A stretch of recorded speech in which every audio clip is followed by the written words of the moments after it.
Well, US Vice President Kamala Harris is visiting Vietnam as part of an effort to increase US engagement in the region, particularly with what America perceives as the threat of China's global and growing influence. Vietnam battling the biggest COVID-19 outbreak yet, with Hanoi under strict lockdown. Troops have been deployed to Ho Chi Minh City also to oversee restrictions and to distribute food. The trip is seen as an attempt to reaffirm US commitment to its allies in the area. The threats we face are accelerating more rapidly. We have all felt this deeply, both as COVID-19 has taken millions of lives around the world, and as our world has come together to develop and distribute vaccines that are saving millions of lives. Well, our Southeast Asia correspondent Jonathan Head has been listening to what she had to say. The Biden administration is trying to claw back what it believes is lost US influence, lost over many years, but lost during the Trump administration, where President Trump focused mostly on China, paid very little attention to Southeast Asia. President Biden said he wants to reverse that. Vice President Harris's visit is an important part of that reshifting again back to this region. And in Vietnam, it did actually very well on COVID last year. It was almost a poster child for controlling it. All the countries in this region have been hit very hard by the Delta variant, and very few of them have been able to vaccinate large parts of their population. They're very short of vaccines. Vietnam, interestingly, shorter than most. And this is one area where the US can do very well, because China started vaccine diplomacy earlier in the year. In Vietnam, the population is actually quite anti-Chinese, and the government was quite reluctant to didn't take any vaccines from China, but all the countries that took large amounts from China are now very concerned about the effectiveness of those vaccines.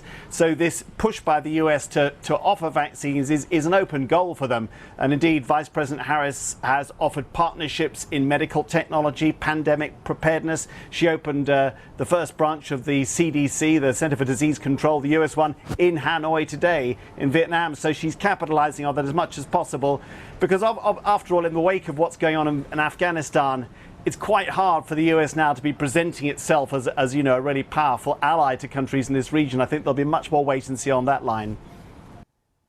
Jonathan Head. Well, Michel Duclos is a former French ambassador and now a special advisor at the Institut Montaigne. He joins us now from Provence in France. Thank you for joining us on BBC World. I'm not sure how much you heard of Jonathan Head talking about the trust or the credibility factor that the United States now holds over the rest of the world. I just wondered what your view was about that in the light of Afghanistan. And of course, we were looking at Kamala Harris there in Vietnam, and people obviously think of the fall of Saigon.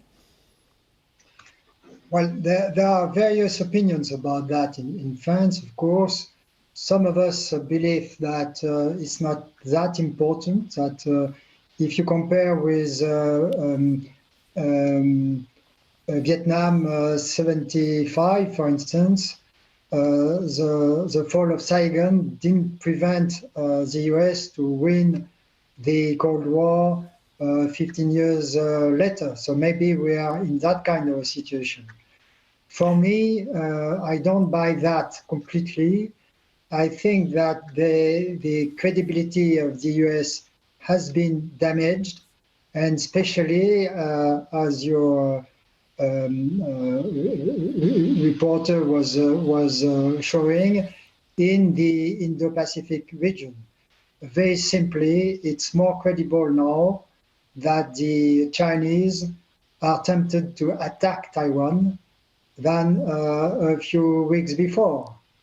And the security guarantee of the US to the neighboring countries of China is less valuable today than a few weeks before.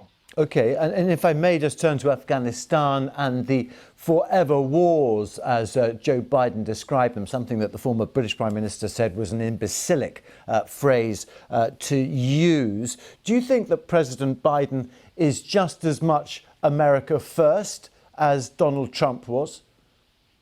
Absolutely so. And it's very striking to see that the way he behaved with the European allies was not very different from the Trump's way.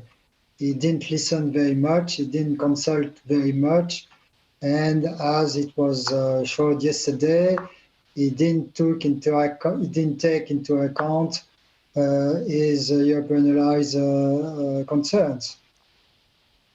But was Joe Biden left with very little choice about what to do here? I mean, looking at the security implications, the Taliban had set that deadline. Donald Trump had agreed it. That would have opened up a whole Pandora's box, and the Taliban certainly got the best deal, it would seem, out of the peace talks.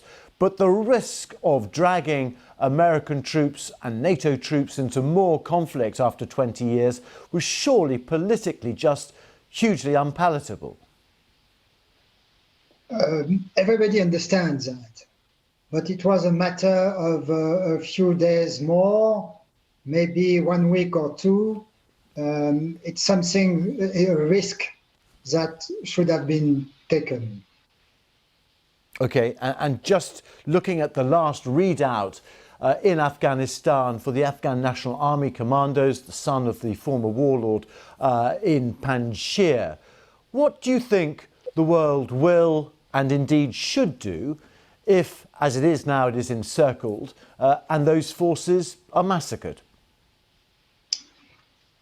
I think that, unfortunately for us, those who do have some influence on Kabul now, on the Taliban, are first of all the Pakistanis, then the Russians and the Chinese.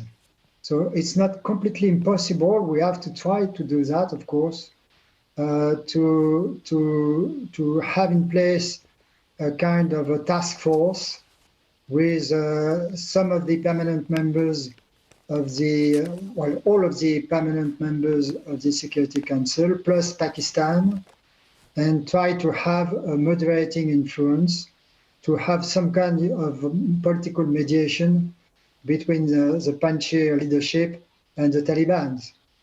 That's something we could try to achieve in the next days. All right, okay. Michel Duclos, thank you very much indeed for joining us here on BBC World News.